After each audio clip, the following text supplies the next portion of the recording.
Libro de Josué. Vamos a ir por parte. Capítulo 15, verso 13. Dice la Escritura: el Señor le ordenó a Josué que le asignara una parte del territorio de Judá a Caleb, hijo de Jefoné. Así que Caleb recibió la ciudad de Kiriat Arba, también llamada Hebrón, que llevaba el nombre del antepasado de Anac. Caleb expulsó a los 3 grupos de anasenos que son descendientes de Sesai, de Aimán y de Talmai, hijos de Anac. De allí salió a luchar contra los habitantes de la ciudad de Debir, antiguamente llamada Kiriat Sefer.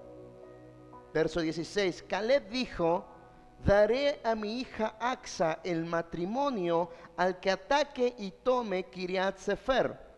El verso 17 dice: Otoniel, hijo de Senaf, un hermano de Caleb, fue quien conquistó la ciudad, así que Axa pasó a ser esposa de Otoniel. Cuando Axa se casó con Otoniel, ella insistió que le pidiera un campo a su padre.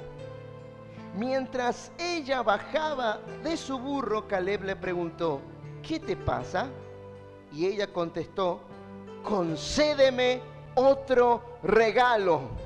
Ya me regalaste las tierras en el Negev, ahora también te ruego me des los manantiales. Entonces Caleb entregó los manantiales en parte de la parte alta como de la parte alta. Y en esta mañana quiero que le digamos al Señor: Señor, dame los manantiales. Señor, dame los manantiales. Señor, dame los manantiales de aguas vivas, como dice la Escritura: del interior de aquel que cree brotarán ríos de aguas vivas. En el tiempo de la conquista se estaban repartiendo la tierra. Allí estaban repartiéndose la tierra. Y Caleb le hizo acordar a Josué la promesa. Ahí anteriormente, ahí en el capítulo anterior, verso 14, capítulo 14, verso 15, Caleb le reclama en el capítulo 14 a Caleb, le reclama la tierra a Josué y le dice: vos sabés muy bien que cuando fuimos a cruzar a ver la tierra prometida, solamente vos y yo vinimos con ánimo de ir a conquistar, mientras que los otros 10 trajeron desánimo al pueblo, trajeron miedo, y eso nos hizo quedar 40 años en el desierto. Y sabés muy bien que hoy que tengo esa promesa de cruzar y tomar la tierra prometida, y te pido que me dejes ir a tomar tal tierra, porque así como hace 40 años atrás, hoy tengo, creo que 83, 87 años tenía ya Caleb, pero hoy tengo la misma fuerza que hace 40 años atrás, así que déjame ir a conquistar esta tierra. Y Josué le dice: andá y conquistala. Y ya había tomado su tierra. Entonces tenía una hija y la pone ahí como para que el que conquiste esa parte de tierra que falta, mi hija se casará con él. No vamos a entrar en ese tema. Yo lo que voy es esto: la hija de Caleb, cuando después de casarse, le dice a Otoniel, aunque otras versiones dicen al revés, que Otoniel le dijo a Ixa, ¿cómo se llamaba la hija? Pero la cuestión es que dijeron: vamos a pedirle los manantiales. Vamos a pedirle los manantiales como tierra para nosotros. Y tenemos que pedir ese manantial. Yo quiero que en el día de hoy pidamos el manantial del Espíritu, pidamos esas aguas, bebamos de las aguas del Espíritu, bebamos de las aguas, bebamos de las aguas. Eso el otro día escuchaba, mejor dicho, leía el libro de Gigi Ávila sobre los dones espirituales. Y él decía, tenemos que beber las aguas del Espíritu. Y si bebemos las aguas del Espíritu, seguramente vendrán dones, seguramente vendrán los carismas, dones. Vamos a clamar por esos manantiales. Pero ahora vamos allí a Mateo capítulo 13, verso 44. Mateo capítulo 13, verso 44 dice: el reino de los cielos es como un tesoro escondido que un hombre descubrió en un campo. En medio de su entusiasmo lo escondió nuevamente y vendió todas sus posesiones a fin de juntar el dinero suficiente y comprar el campo. Así es el reino de los cielos. ¿Cómo es el reino de los cielos? Como un hombre que encontró un tesoro escondido. Ahora, si alguien encontró algo, diga conmigo, si alguien encontró algo, es porque hubo búsqueda. Diga conmigo, hubo búsqueda. Un hombre va y encuentra un tesoro que está escondido. Y yo supongo que no estaba tapado con ramas. Yo supongo que ese tesoro no estaba en un cofre a la vista de todo el mundo. Yo supongo que ese tesoro no estaba escondido en medio de unos arbustos, de unas ramas, en medio de no sé, de telas. ¿Cómo es la idea que uno tiene de la búsqueda de un tesoro? Es que está enterrado. En estos días vengo leyendo una novela del siglo XVIII, por ahí, que se llama La Isla del Tesoro. Y es la típica historia. Es la típica historia de un pirata que entierra el tesoro en una isla poco conocida. Entonces, hay uno de estos piratas que se quedó con el plano de la isla, con el mapa y las coordenadas, y a ese van a buscarlo. Y va un pirata, y luego va otro, y luego va otro, y lo buscan. Finalmente este pirata muere, pero el mapa del tesoro queda en manos de la persona que lo alojaba. Y entonces cuando muere y encuentran ese mapa, arman toda una expedición para ir a buscar ese tesoro. Uno ve también en alguna parte esa ambición humana por las riquezas, porque después resulta que parte de la embarcación de la tripulación resultaron ser, que armaron para ir a buscar el tesoro, resultan ser piratas. Entonces arma una revuelta y empieza a ver esa lucha, no solo por el tesoro, sino por conservar la vida. Y el tesoro finalmente está escondido bajo tierra. Entonces, eso, si vamos a esa historia, hubo búsqueda. Hubo que armar una expedición, hubo que conseguir una fragata, un barco grande, hubo que conseguir hombres que sepan navegar, hombres que sean de mar. Hubo una búsqueda de hombres, de un barco grande, de municiones, de armas, de providencia, de comida para el largo viaje de cruzar el océano.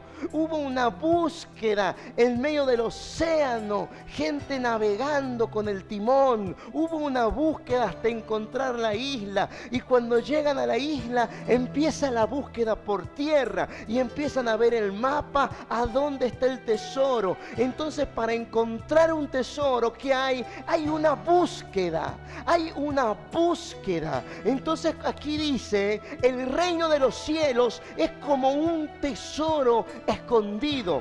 Ese tesoro no está tapado con pieles, no está tapado con rama, con arbusto, no está a la vista, sino que hay que buscarlo. ahora podemos entender que el Espíritu Santo está en todos lados, pero no está a la vista. Nosotros tenemos por ahí una imagen de Dios el Padre, y por ahí lo imaginamos al Dios del Padre, porque es lo que quizás la religión o la tradición nos ha inculcado en el pensamiento, y pensamos en el Padre como si fuera un anciano de pelo blanco, de barba. Pensamos en Jesús, en un Jesús como lo pintó Miguel Ángel o Da Vinci o no sé qué artistas. O si no, tenemos una imagen de las últimas películas o series de Jesús. Pero finalmente tenemos una imagen de un hombre hebreo, de barba, de bigote, con el pelo quizás un poco largo por la tradición del nazareo. Tenemos una imagen, una figura más o menos de cómo sería Jesús. Pero no sabemos cómo es el Espíritu Santo. No tenemos quizás una idea. Por ahí pensamos que se manifiesta como una paloma, se manifiesta como fuego, se manifiesta como río, como viento. Sabemos que es una persona, pero en nuestro pensamiento nosotros no sabemos cómo es Él. No sabemos cómo sería su figura, su imagen. Y las veces que se lo representa como la paloma. Esto lleva una búsqueda. Y no digo que tratemos de pensar cómo es el Espíritu Santo, sino buscarle. Porque, hermanos, ese tesoro es el Espíritu Santo. El Espíritu Santo es el tesoro de Dios. Quiero que diga conmigo, el Espíritu Santo es el tesoro de Dios. El Espíritu Santo es el tesoro de Dios. Y si el reino de los cielos es como un hombre, es como un tesoro escondido que un hombre descubrió en un campo, el Espíritu Santo es ese reino. El Espíritu Santo es el que trae el reino de Dios. Jesús dijo, el reino de Dios no es comida y bebida. No se trata de comida y bebida en el reino de Dios. Es algo espiritual. Yo creo que el Espíritu Santo es ese reino, es el que trae el reino de Dios. Muchos piensan que el reino de Dios es la Jerusalén celestial que va a descender. Una vez alguien me dijo, ¿vos sabés qué es el reino de Dios? Y me dijo, el reino de Dios es la Jerusalén celestial que va a descender. Si Jesús dijo, el reino de Dios no se trata de comida y bebida, no es edificios. El reino de Dios no se trata de puentes, de calles. Sí, sabemos que está la ciudad celestial, calles de oro, mar de cristal. Sabemos que hay un lugar celestial, pero el reino de Dios es otra cosa. El reino de Dios es espiritual. Por lo tanto es el Espíritu Santo, es la presencia de Dios. Jesús no dijo que el reino de los cielos era algo físico, algo material. No habló del reino de los cielos como una casa, como una calle. Sí, Jesús dijo, me iré y les prepararé habitaciones, moradas para ustedes. Pero el reino de los cielos es espiritual. El reino de los cielos, dijo Jesús, el reino de los cielos sufre violencia y los violentos lo arrebatan. Jesús dijo que el reino de los cielos es algo que no es tangible. Dijo, vayan y díganle a Juan que el reino de los cielos está aquí, que los ciegos ven, que los sordos oyen, los paralíticos andan, los muertos resucitan. Eso es el reino de los cielos. El reino de los cielos es algo espiritual. Es cuando el Espíritu Santo gobierna un lugar, gobierna una iglesia, es el pastor de la iglesia. Es cuando suceden milagros, señales, prodigios. Eso es el reino de los cielos. Cuando su presencia es implantada. Cuando una nación pequeña está bajo el yugo de algún imperio, de alguna nación más grande, como lo son algunas islas del Caribe, que son jurisdicción de Inglaterra, o son jurisdicciones de Francia. Esas islas hablan el idioma de esa nación. Esa población habla el idioma de esa nación. Por eso encontramos que hay islas del Caribe donde hablan francés. Y ellos tienen toda la reverencia porque no se han independizado. Porque hoy nosotros, Argentina y la mayor parte de los países de Sudamérica, somos naciones independientes, autogobernadas.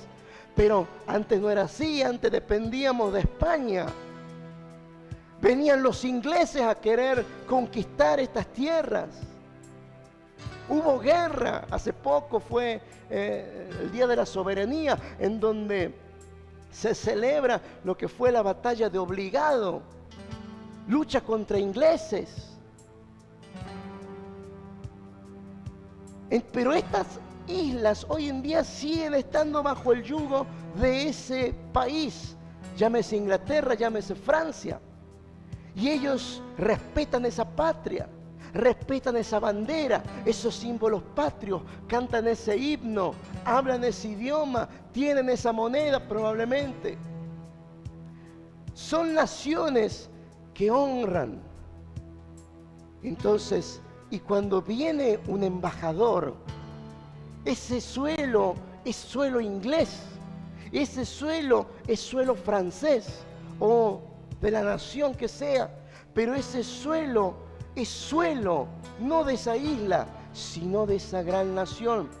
Entonces, cuando viene el reino de los cielos, cuando viene el Espíritu Santo y se implanta la gloria de Dios, está en este momento, este lugar siendo tierra del reino de los cielos. Cuando este lugar está en la presencia de Dios, este lugar se convierte en tierra del reino de los cielos. Nosotros somos embajadores del reino de los cielos, somos representantes del reino de los cielos.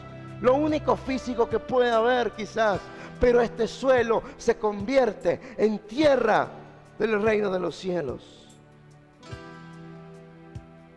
Los ciegos ven, los ojos oyen, los ciegos oyen, los mudos hablan, los muertos son resucitados, los demonios huyen. Pero el reino de los cielos es como un tesoro que tiene que ser encontrado. El reino de los cielos es como un tesoro. Entonces hay que buscarlo, como en ese libro. Hay que buscarlo. Hay que emprender una búsqueda de oración, una búsqueda de la palabra, una búsqueda en libros de hombres ungidos, en una búsqueda, empezar a comer palabra, empezar a alimentarnos de enseñanza, empezar a buscarle, así como ese hombre buscó. Ahí la Biblia no nos dice cómo es, simplemente que encontró un tesoro. Pero imaginemos que quizás andaba buscando y un día encontró algo. Vieron que está la famosa historia esta de la luz mala que antes decían. Tiene dos explicaciones científicas. Una es que son rayos globulares, como las centellas. Son las que dice que los perseguía. Entonces hay videos en YouTube, pueden buscar, son bolas de energía que vuelan a escasos centímetros de la Tierra y se van desplazando, buscando, y se van desplazando a donde sea, se sientan atraídos. Si hay una fuente eléctrica cerca, esa bola de energía eléctrica va a ir directo a ese generador eléctrico.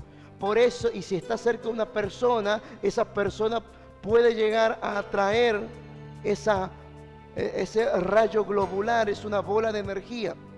Pero hay otra también explicación, y que es que cuando en una tierra hay metales enterrados, que puede ser cualquier tipo de metal, llámese hierro, bronce, oro, plata, en el fondo, a donde ha sido enterrado ese tesoro, esa riqueza, ese metal, se empieza a juntar gases. Porque se produce una oxidación, los metales se oxidan, entonces se empiezan a juntar gases bajo la tierra. Y eso en llegado un momento empieza a hacer presión y va buscando el medio de la tierra hasta que sale y sale en forma de una llama de fuego. Esto es algo científico, no estoy contando la historia del abuelo, es lo que pasa. Sale como si fuera una llama de fuego. A veces es una llama que no quema, pero es una llama azulada o verde, de acuerdo al metal que se ha oxidado bajo tierra. Entonces de ahí la historia que nos decían nuestros abuelos, nuestros bisabuelos, la historia del campo de antes, que decían que cuando aparecía esa luz en cierta parte de la montaña, ahí iban y con una estaca cavaban y encontraban tesoros allí. Pero simplemente es porque si alguien entierra metal bajo tierra, se oxida, genera gases y luego eso busca la forma de salir y se manifiesta en forma de una llama azulada o verdosa. Quizás este hombre algún día tarde, yo dejo volar la imaginación, vio que en un campo estaba esa llama. Quizás este hombre un día estaba allí buscando sus ovejas. Quizás este hombre estaba allí en medio del campo y vio que había una llama azulada o una llama verde o del color que sea. Y quizás sabía que existía algo de esto. Entonces empezó a ir a buscar y a buscar y a buscar. Y agarró quizás una pala, un palo, algo y empezó a cavar y se encuentra con un tesoro. Simplemente dejo volar la imaginación. Acá lo único que dice es: el reino de los cielos es como un tesoro escondido que un hombre descubrió en un campo. No nos dice cómo. No nos dice si tenía un mapa o si vio una llama de fuego. Pero recordemos que el fuego es figura del Espíritu Santo. Y así como Moisés se vio atraído por esa llama de fuego que ardía en una zarza, pero no la consumía. Y dicen que en el desierto es común que a veces ramas muy secas, ante las altas temperaturas del desierto, autocombustionan y empiezan a arder.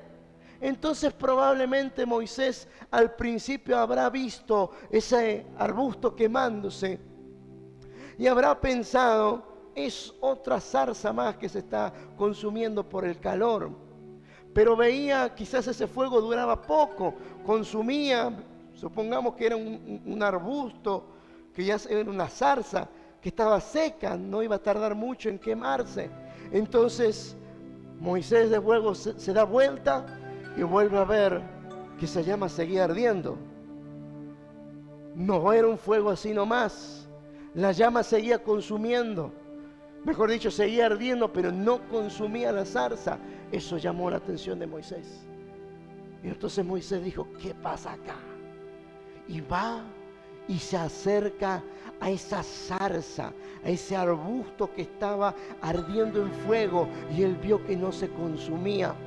Y entonces se escucha una voz: Moisés, Moisés, quítate el calzado de tus pies, que el suelo que estás pisando es tierra santa, porque donde está el Espíritu de Dios, allí hay libertad, y a donde está el Espíritu de Dios está el reino de los cielos. Ese ya no era el desierto, era tierra del reino de los cielos, era tierra del reino de los cielos. Lo que le decía recién, cuando un embajador viene, esa tierra deja de ser tierra de esa isla, sino que pasa a ser tierra de esa nación. Cuando el reino de los cielos es implantado en un lugar, deja de ser el local, deja de ser una iglesia, deja de ser un templo, es tierra del reino de los cielos. Moisés, quítate el calzado de los pies, porque lo que estás pisando es tierra santa. No estaba en Jerusalén, no era las tierras sagradas de Jerusalén, ni siquiera había sido conquistada, no era el templo de Salomón, aún no existía. pero era tierra santa. Tierra santa. Anoche veía unos documentales. El verdadero monte Sinaí.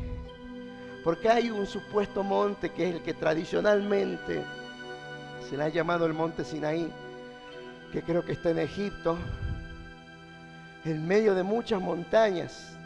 Pero eso es lo que la tradición cuenta, pero cuando uno se pone a evaluar el lugar, no hay espacio para que haya 2 millones de personas. No hay indicios de que haya habido altares de sacrificio. No hay indicios de que haya tumbas, porque recordamos que mucha gente murió. Pero en este lugar que está en Arabia, un monte que se llama Gebel Musaf, no me acuerdo el nombre completo, es un monte inmenso. Y allí en un lugar se encuentra una gran pira de piedras a modo de altar, en donde se cree que es a donde pusieron el becerro. Y allí en esas piedras se encuentran dibujados toros, becerros, vacas. Después en otro lugar se encuentra una especie de altar y de corral a donde se cree que es donde llevaban las ovejas para el sacrificio. Y ese lugar tiene una acústica única. Ustedes vieron que hay lugares cuando uno va a veces al rodeo, a la junta, y a veces uno se baja, a veces uno grita en la montaña y se escucha el eco. Pero eso no sucede en todos lados, menos habiendo 2 millones de personas. Pero hay un lugar a donde tiene forma de tarima, de altar, y que hay una acústica única, y se cree que allí es donde Moisés se paraba a hablarle al pueblo. No había parlantes, no había micrófonos, era la voz de Moisés sola, pero la acústica del lugar única. Después hay un lugar a donde hay un cementerio, y por la forma en que están distribuidos y hechas las tumbas, se da a entender que es un lugar a donde se hicieron todas las tumbas en forma simultánea. No es que se enterró uno hoy, otro al mes, otro a los 5 meses. No, es un cementerio dispuesto de forma unánime, y que se cree que son los que murieron bajo la rebelión, cuando vino el fuego de Dios y los consumió. Pero ese lugar está prohibido. El gobierno de Arabia no permite que haya turistas en ese lugar. El gobierno de Arabia tiene todo cerrado. Solamente pueden entrar personas autorizadas por el gobierno, uno que otro periodista o arqueólogos, nadie más. Pero yo creo que hay algo más ahí. Yo creo que no es solamente cuestiones de arqueología, sino que esa es tierra santa. Ese lugar es tierra santa, porque allí en ese mismo monte se encuentra una roca partida en dos, y que está tan gastada por la erosión, pero no es la erosión del viento, sino erosión de agua. Esa es la piedra de donde brotó agua. Hay una cueva en ese monte, que es la que se cree que es la cueva a donde Elías huyó. ¿Se acuerdan? Cuando hace caer fuego del cielo, mata a los sacerdotes de Baal, pero Jezabel dice: tráiganme la cabeza de Elías. Y Elías huye, se pone depresivo, duerme, y llega a una cueva en el monte del Señor. Ahí está esa cueva. Ahí es donde Dios se le apareció. Y en la cima de la montaña, está todo ennegrecido.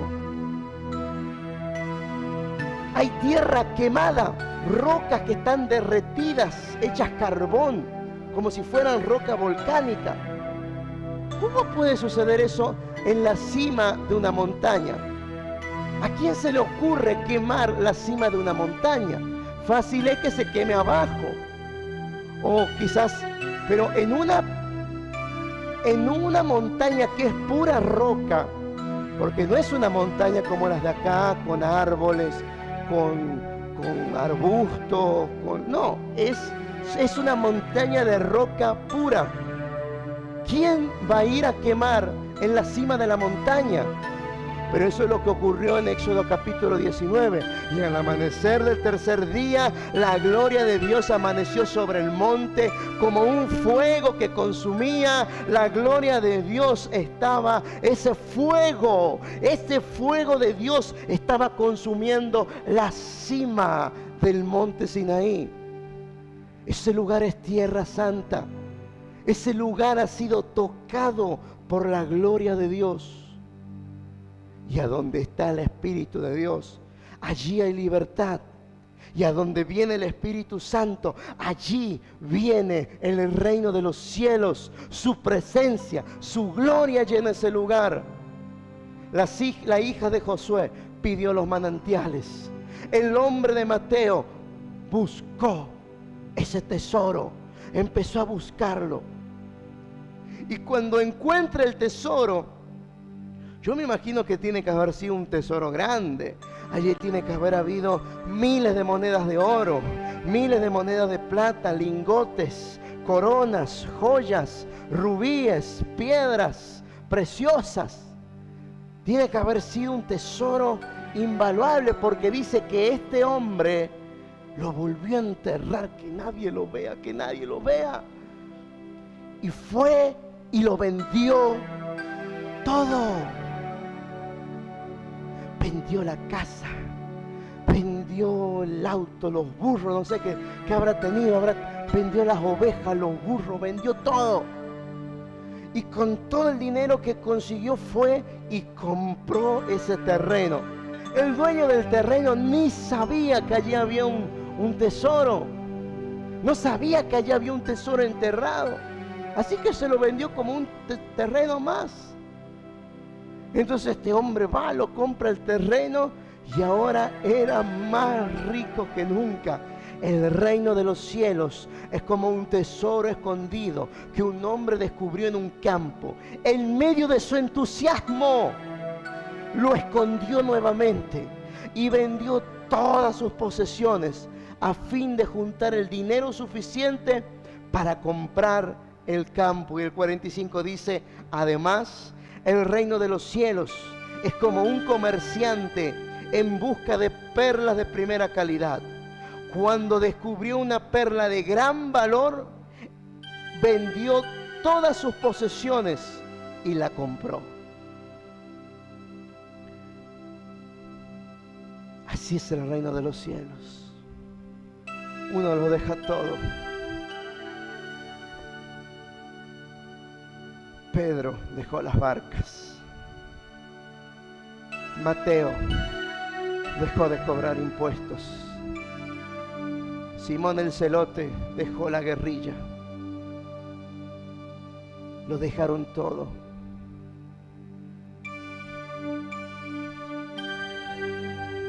Y Jesús en un momento le habla a los discípulos.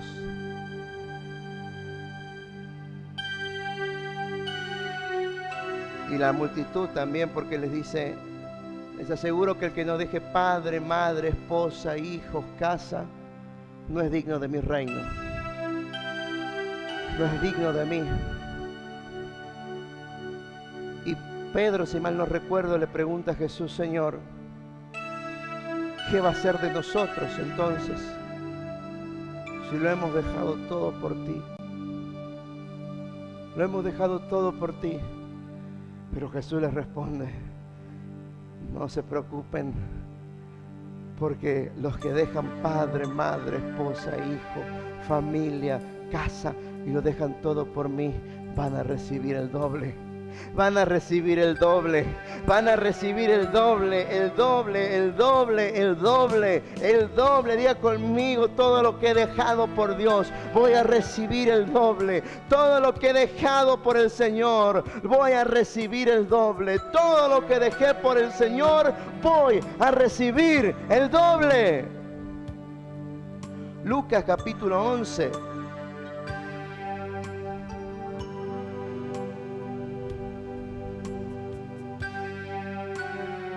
A veces es difícil dejarlo todo.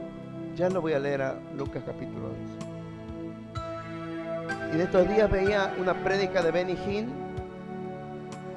en donde él decía: ustedes saben por qué Dios usaba tanto a Kathryn Kuhlman? Ustedes saben, y nombró a otras personas más, no recuerdo quiénes eran. Pero dijo, porque ella estaba muerta. Muerta para Cristo. Muerta en sus sueños, en sus ilusiones, su carne. Pero no todos quieren pagar ese precio. Todos queremos cumplir nuestros sueños. Y nadie dice que Dios no los va a cumplir. Salmo 37 dice, el Señor conceda todos los deseos de tu corazón. Pero cuando uno lo vende todo por el tesoro de Dios, uno después es más rico. Cuando uno deja casa, padre, madre, esposa, hija, todas sus posesiones por seguir a Jesús, Dios nos devuelve el doble. Entonces, cuando nosotros morimos a nuestros sueños, cuando morimos a nuestros anhelos, a nuestros deseos, y lo seguimos únicamente el Señor nos devuelve el doble. Cuando hay momentos en la vida en donde tenemos que decidir. Kathryn Kuhlman se había casado con un hombre que era divorciado. Pero este hombre le había dicho que ya estaba el divorcio hecho. Entonces estuvieron casados en adulterio durante 1 año y medio, 2. Hasta que finalmente ella decidió dejarlo. Porque dice que desde que se casaron, el Espíritu Santo no hubo día que no le dejara paz en su corazón. Y terminó dejándolo. Porque un día Dios le dijo, elige o ese hombre o yo. Y ella lo dejó todo por seguirlo a Dios. Recordemos que en ese 1 año y medio, 2 años que estuvo casada, su ministerio se vino abajo. Antes de casarse tuvo un ministerio grande en cuanto a enseñanza, a predicar, porque ella no creía mucho en la sanidad y esas cosas. Pero cuando se casa, su marido la relegó. Ya no predique más, únicamente en reuniones de hombres. La religiosidad y esa cultura de no dejar predicar o hablar a una mujer. Entonces su ministerio se apagó. Ya no predicaba, ya no ministraba. Su ministerio se vino abajo. Y luego de divorciarse, de separarse de este hombre, estuvo como 5 años, creo, en el anonimato. Pero un día, caminando sin rumbo por unas calles, se encontró con un callejón sin salida y había un cartel que decía, no hay salida. Y ella se sintió que así era su vida, que ya no había salida, que ya lo había perdido todo, sus sueños, sus metas, sus ilusiones. Pero dice, allí nunca me sentí tan suya, tan de Dios, en toda mi vida como en ese momento. Cuando uno lo deja todo por seguir a Dios, Dios nos devuelve el doble. Y a partir de ahí el ministerio de Kathryn Kuhlman fue grandioso, fue maravilloso. Milagros, señales, prodigios.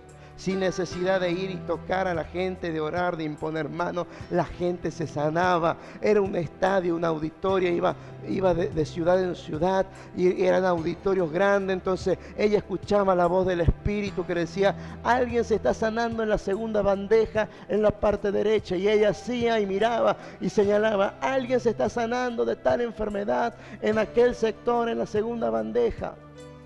El ministerio fue un ministerio glorioso y se cumple la palabra del Señor que la gloria postrera será mayor que la primera. Entonces cuando dejamos algo por Dios, Dios nos devuelve el doble. Entonces no hay que tener miedo de dejar algo por Dios. Pedro dejó las barcas, Juan, Andrés, Los que eran pescadores dejaron las barcas, dejaron su trabajo. Mateo dejó de cobrar impuestos. Con esto no estoy diciendo, por favor, el que me escucha por internet, que deje el trabajo, no. Pero cuando uno tiene un llamado de Dios, llega un momento que tiene que dedicarse exclusivamente al ministerio. Lucas capítulo 11, voy a leer el verso 5, que ya se lo leí hace un tiempo. Dice: luego utilizó la siguiente historia para enseñarles más acerca de la oración. Supongan que uno de ustedes va a la casa de un amigo a medianoche para pedirle que le preste 3 panes, 3 empanadas. Le dices: acaba de llegar de visita un amigo mío y no tengo nada para darle de comer. Supongan que ese amigo grita desde el dormitorio: no me molestes, ya la puerta está cerrada, mi familia y yo estamos acostados, no puedo ayudarte.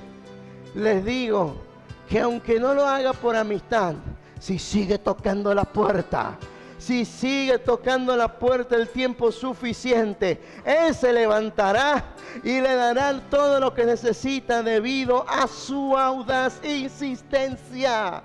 Así que les digo, sigan pidiendo y recibirán lo que piden. Sigan buscando y encontrarán. Sigan llamando y la puerta se les abrirá. Pues todo el que pide, recibe. Todo el que busca, encuentra. Y todo el que llama, se le abrirá la puerta. Ustedes, que son padres, si sus hijos les piden un pescado, ¿le van a dar una serpiente en su lugar? ¿O si les piden un huevo, le van a dar un escorpión? ¡Claro que no! Así que si ustedes, gente pecadora, saben dar buenos regalos a sus hijos, cuánto más su Padre Celestial dará el Espíritu Santo a los que le piden. Digamos: Señor, yo quiero tu tesoro, yo quiero tu Espíritu, lo voy a buscar, lo voy a buscar, lo voy a buscar, voy a acabar en oración, voy a orar, voy a clamar y voy a encontrar tu tesoro. El que encuentra el tesoro de Dios encuentra el Espíritu Santo. Vamos a pedir esos manantiales que pidió la hija de Caleb. Segunda de Corintios capítulo 12, verso 4 dice, Primera de Corintios.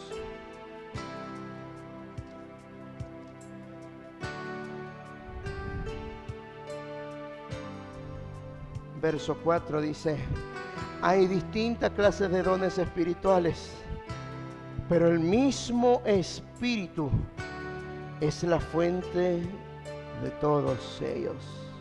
Hay distintas formas de servir, pero todos servimos al mismo Dios.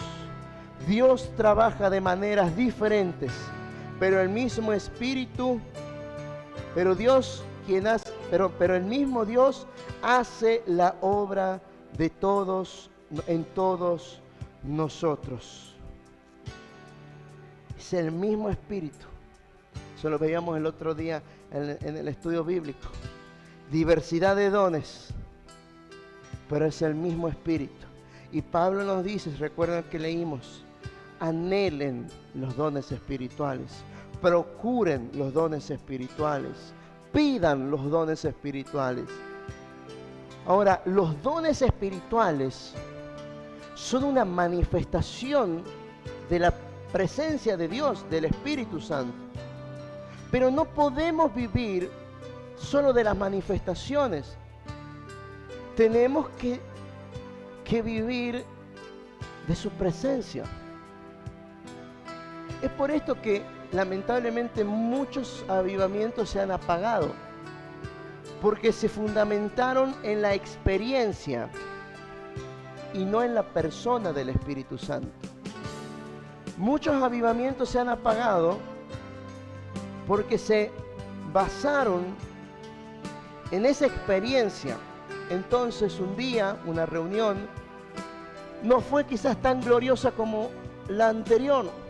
Quizás hubo una reunión en donde nadie cayó al piso, en donde nadie habló en lenguas, en donde nadie profetizó. en donde nadie se quebrantó ante la presencia de Dios y pensaron, esto se terminó. Pensaron, esto se terminó. Como cuando uno va al cine. Uno va al cine y se termina la película y uno dice, pero quiero más. Recuerdo hace unos años atrás,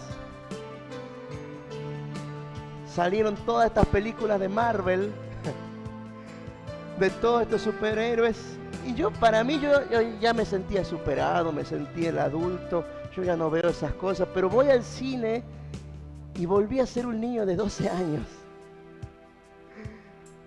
Vi lo que antes veía en dibujitos animados y volví a tener 12 años y dije, wow, quiero más. Entonces entré a internet y me puse a buscar cómics y después empecé a comprar. Y por ahí cuando surgió alguna otra película basada en un libro, dije, quiero más. Entonces me compré el libro y me puse a leer. Ahora estaba leyendo esta historia, este libro, La Isla del Tesoro, y dije, wow, quiero imaginarme, porque no suelo leer o no solía leer cosas de ese tiempo, de piratas. Entonces dije, wow, quiero saber un poco más cómo es la vestimenta, cómo eran los barcos, entonces me puse a buscar, como por lo menos para imaginarme un poco más mientras leo. Entonces cuando uno tiene una experiencia con Dios, uno no puede decir, listo, se terminó la película. Uno tiene que decir, quiero más. Uno no puede estar decir, bueno, se terminó la reunión, ya dejo de ser cristiano, ahora me voy a casa y hacemos una vida alejada del Señor. No, uno tiene que decir, quiero más. Quiero más, no nos podemos conformar a la reunión. Quiero más, entonces voy al secreto, busco su palabra, leo su palabra, medito en ella. El Salmo 1, el que medite día y noche en su palabra será como árboles plantados junto a las corrientes de las aguas, que siempre dan fruto y todo les sale bien. Quiero más, Señor. No me conformo con esto, quiero saber más. Quiero saber más. Y llega un momento que uno dice, quiero más, Señor. Quiero conocerte. Como dijo Job, cuando Dios recién se le aparece, le dice, de oídas te había conocido, pero ahora mis ojos te ven. No nos podemos conformar tan solo con una, y con mucho respeto lo digo, con una vida de un devocional. No nos podemos conformar con 5 minutos de oración. Tenemos que querer más de su presencia. Si el Señor se manifiesta en la iglesia de formas maravillosas, gloria a Dios, porque son las señales de que el reino de los cielos se ha implantado. Pero no podemos basar nuestra fe, nuestra creencia en sustentarla en experiencias sin la persona del Espíritu Santo. Tenemos que conocer la persona del Espíritu Santo. ¿Cómo es? ¿Qué le gusta? ¿Qué quiere? ¿Qué le agrada? Pablo lo dice. No sabemos orar. ¿Quién sabe orar? No sabemos cómo. Pero el Espíritu nos enseña clamando con sonidos indecibles. No sabemos orar. Tenemos un modelo de oración, el Padre Nuestro. Pero no sabemos, no podemos tampoco tener una estructura. Seguimos el modelo, pero siempre como les enseñé, ¿cómo comienza? Padre Nuestro que estás en los cielos, santificado sea tu nombre. Adoración. Habla de que hay que adorarle. Comenzamos adorándole. Venga tu reino. Es pedir que la presencia de Dios baje. Que su Espíritu venga, que sus manifestaciones vengan. Hágase tu voluntad en el cielo como en la tierra. Y empezamos a clamar. Danos el pan de cada día. No solo el sustento diario, sino el pan espiritual. Empezamos a meditar en su palabra. Perdona nuestras ofensas como yo perdono a los que me ofenden. Empezamos a perdonar. No nos dejes caer en la tentación. Y al último oramos ya para que el Señor nos proteja. No dejes caer en la tentación y líbranos del mal. Pero hasta ahí decimos amén, pero después continúa, porque tuyo es el reino, el poder y la gloria. O sea, terminamos adorándole. Pero un día que estamos en crisis, un día que no damos más y lo único que queremos es entrar a la habitación y largarnos a llorar, ahí se rompe el protocolo. Ahí ya se rompe el protocolo. Y no es algo antibíblico. Aquella mujer que trabajaba en la calle, cuando supo que Jesús estaba en la casa de un fariseo, no le importó que era la casa de un religioso, no le importó los discípulos, lo que dirá la gente. Ella entró, sin importar lo que la gente, lo que dirían, lo que pensaban, solo puso sus ojos en Jesús. Y yo me imagino que esta mujer habrá entrado desde la puerta llorando, y lo único que hizo fue buscar a Jesús con ese frasco de alabastro, de perfume en su mano, y lo único que hizo fue entrar. No le importó los fariseos, no le importaron las túnicas, simplemente puso sus ojos en Jesús. Ahí no había protocolo. No comenzó alabando, no comenzó adorando. Esta mujer necesitaba perdón. Necesitaba un milagro, no físico, un milagro del alma. Necesitaba paz en su corazón. ¿Cómo oramos? No sabemos, pero el Espíritu clama con sonidos indecibles. Él nos va a enseñar, por momentos nos va a decir, ya está, cállate y escúchame. En algún momento Él nos va a decir, vamos, es tiempo de pedir, es tiempo de adorarle. ¿No les ha pasado algún día que el Señor, no es que uno dijo, ay, quiero adorar a Dios con esta canción? No. ¿No les pasó alguna vez que el Señor les dijo, o sintieron en su corazón, cántame esta canción?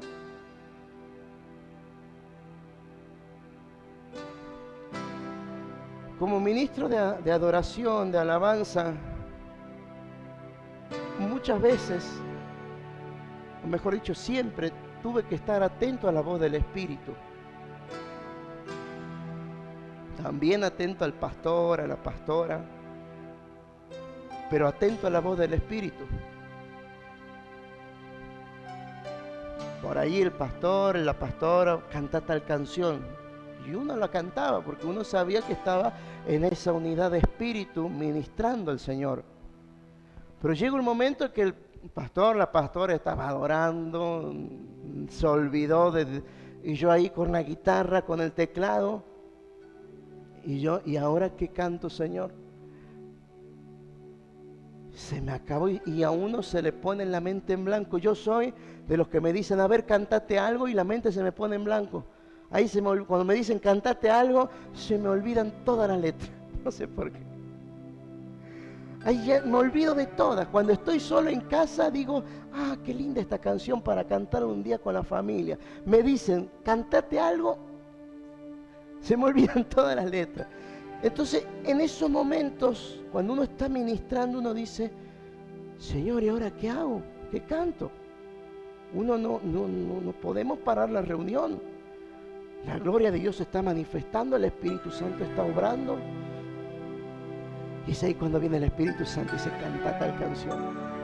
Y uno la canta y la gloria de Dios pareciera que uno le echa gasolina, nafta al fuego. Y es, cuando uno se deja guiar por la gloria de Dios, por el Espíritu Santo, esa gloria empieza, ese fuego empieza a arder. Como cuando uno le echa leña al fuego, nafta, alcohol, y se empieza una vuelta. Me acuerdo, era chico. Yo tenía por ahí, agarraba diarios, revistas viejas, iba al asador y les prendía fuego, en vez de tirarlas. Medio piromaníaco. Entonces iba y prendía fuego a las revistas, papeles, todas las cosas viejas que encontraba. Y un día había unas láminas de tergopol. Yo sabía que ardían tanto y estaba ahí, agarré el tergopol, el asador, hizo la llama, se quemó la parte de arriba, las chapas, y con mi abuelo ahí, ¿qué ha hecho? Y con balde, con la manguera tirando. Uno no sabía que el tergopol era tan inflamable. Ahí dejé de embromar con fuego, nunca más. Así es cuando nos dejamos guiar por el Espíritu Santo. Ese fuego empieza a arder, esa llama empieza a arder, ese fuego. Las hijas, la hija de Caleb le pidió los manantiales. Aquel hombre que encontró ese tesoro,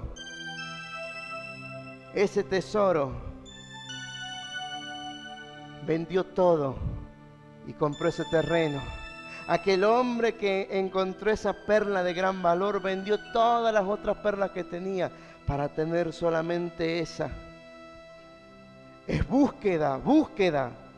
Pero si nosotros pedimos y clamamos día y noche, si nosotros siendo malos sabemos dar cosas buenas, ¿cuánto más el Padre no nos dará su Espíritu y esa diversidad de dones y maravillas?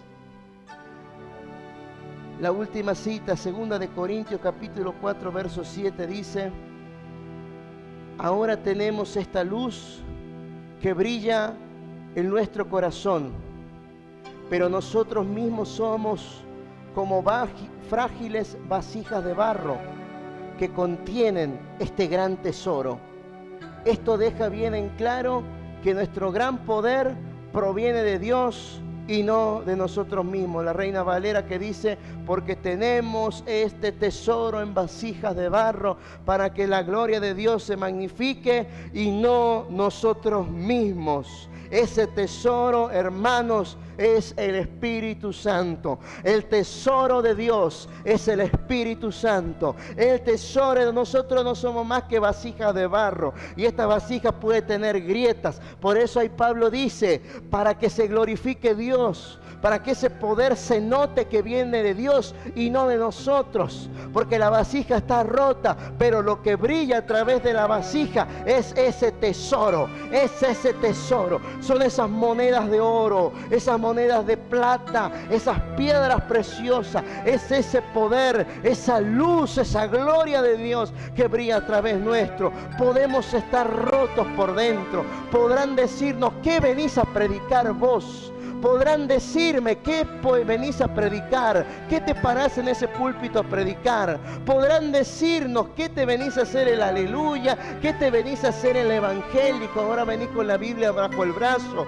Pero eso es lo que glorifica a Dios, porque no se trata de cuán justos seamos nosotros, porque nuestra vasija puede estar rota, pero lo que vale es ese tesoro que brilla a través nuestros. Hermanos, si no fuera por el Espíritu Santo, uno no podría hablar, no podría cantar, no podríamos orar. Es esa gloria, no es con poder de sabiduría. Pablo dijo: no vine a predicarles un evangelio con palabras sabias y elocuentes, sino con poder, con maravillas, con poder de Dios, señales y milagros. No se trata de cuán docto y cuánta sabiduría tenga, sino de que Dios a veces habla a través de los burros, porque Dios llama a lo vil y menospreciado del mundo para avergonzar a los sabios. No se trata de la vasija, se trata del tesoro que habita. ¿Y qué dice la Escritura? Dios mira de lejos a los soberbios, pero el alto y sublime, el que habita en las alturas, el santo, también habita en el corazón contrito y humillado. Allí está ese tesoro. Dígale: Señor, gracias por poner ese tesoro en mi vasija. Tú sabes lo que he dejado por ti. Yo te elegí a ti, Señor. Tú sabes, Señor, lo que he dejado por ti. Y a veces quizás no nos vayamos a grandes cosas. Puede ser tiempo de dormir, tiempo de ver una serie, y el Espíritu Santo te llama Y no estoy diciendo, no, la televisión es del diablo, no.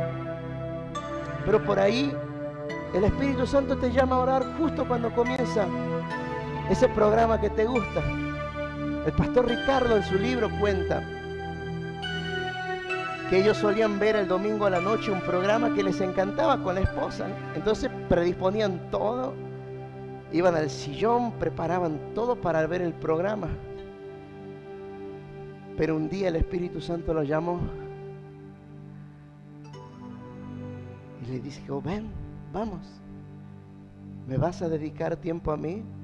Y dice el pastor, ya la música del programa, la presentación estaba comenzando y era el programa que tanto nos gustaba. Pero le dije a Patti, le dice él, ya vengo, amor. Y fue al lugar secreto. Y dice que la gloria de Dios fue tan grande en ese lugar. Cuando volvió, estaba la misma música del comienzo porque ya terminaba. Pero dice, no, si sucede otra vez, no volvería a cambiar de decisión. Recuerdo hace unos años, me iba al cine, muchas veces le conté esta anécdota. Y primero venía a pagar algo en el centro. Y cuando llego ya cerraban el local. Y digo, ¿y ahora qué hago? Yo pensé que cerraban una hora más tarde. Todavía faltan 1 hora y media para la película. ¿Qué hago ahora acá en el centro? Entonces empezó el Espíritu Santo a llamarme, a poner eso en el corazón. Vamos a orar. Y yo dije, bueno, Señor, pero yo quiero ver la película. Vamos a orar. Y empecé a ablandar y me fui caminando y digo, bueno, Señor, ya vamos a ver. Voy a enfilar para el cine. Pero donde vos me lleves, si vos querés que oremos, voy a casa. Cuando me di cuenta estaba llegando a casa. Abrí el portón, subí las escaleras, saludé así nomás, me encerré a orar y la gloria fue maravillosa. Hace 2 años también tuve una oportunidad laboral, digamos. Venía haciendo una serie de capacitaciones y surge un viaje gratuito a Córdoba, a la empresa, para conocer el edificio, las instalaciones. Y el viaje era gratis, no tenía que pagar nada, ida y vuelta gratis, comida gratis, todo gratis. Pero ese día no tenía paz en el corazón. Sentía que no tenía que ir, no sé por qué, y justo fue cuando comenzaban los primeros casos de COVID, ya que me acuerdo. No tenía paz de ir. Y el colectivo, la combi, salía como a las 3 de la mañana, 4 de la mañana, así que tuve toda la noche sin dormir. Y estaba, Señor, voy, no tenía paz. El baño de arriba estaba roto, entonces me voy abajo y cuando abro la puerta llovían las hormigas. Voy, agarro un ride, va peor, más salían las hormigas, caían llenos de hormigas. Yo quería bañarme, no podía irme, tenía que asearme. Vuelvo a orar, le despierto a mi madre, digo, ¿qué hago? Pasa esto, pasa aquello, no viajes. Y les puedo decir que no me arrepiento, porque la gloria de Dios que cayó esa noche, cuando yo le dije, Señor, te elijo a ti, su presencia llenó esa habitación. Una paz inundó mi corazón. Hermanos, no solo la gloria de Dios, no hablemos, como dice el Cantar de los Cantares, tus amores son mejor que el vino. No hablemos del vino, de las manifestaciones, de lo que Él puede hacer, de lo que Él hace. Hablemos de Él. Yo no lo cambio por nada, ni por un trabajo, ni por un amigo, ni por nada, mucho menos por una serie de televisión, un partido, por nada. Con esto lo vuelvo a decir, no estoy diciendo tienes que ser el que me escucha por radio o internet, tenés que ser un religioso que tiene que orar las 24 horas, no. Pero si el Espíritu Santo te está llamando cuando estás en ese momento, ¿a quién elegimos? Al tesoro de Dios. Vamos a adorarle y a decirle: Señor, yo quiero ese tesoro. Yo te voy a buscar. Yo te voy a buscar. Tú eres ese tesoro, el tesoro de Dios. Tú sabes lo que hemos dejado por ti, Señor. Danos esa recompensa. Como Pedro te dijo: Señor, nosotros que lo hemos dejado todo, ¿qué será de nosotros? Y Jesús que le dijo: te digo que el que deja padre, madre, esposa, hijos, casa, tus bienes, por causa de Él, de Jesús, Dios le devolverá el doble. Dios le devolverá el doble. Señor, te adoramos, te adoramos, te adoramos, te exaltamos. Tú eres ese tesoro. Diga conmigo: el Espíritu Santo es el tesoro de Dios. Y lo vamos a cuidar, lo vamos a cuidar, lo vamos a cuidar. Ese tesoro, el tesoro de Dios, el tesoro de Dios es el Espíritu Santo. Ya terminamos, vamos a adorarle. Es el tesoro de Dios, el Espíritu Santo. El tesoro de Dios ahí en casa. Adorale, adorale, adorale. Decirle: Señor, yo te elijo a ti. Yo te elijo a ti. Yo te elijo a ti, Señor. Te elijo a ti. Te elijo a ti. En el nombre de Jesús. Te adoramos. Anhelo de mi corazón. Te adoramos. Tu presencia, Señor. Es tu gloria. Te adoramos, Señor. Y deseo en la mañana, adoramos, Señor, Señor. tu gloria. Deseo, Señor, no te busco. Y deseo en este altar, Señor, tu gloria, tu presencia.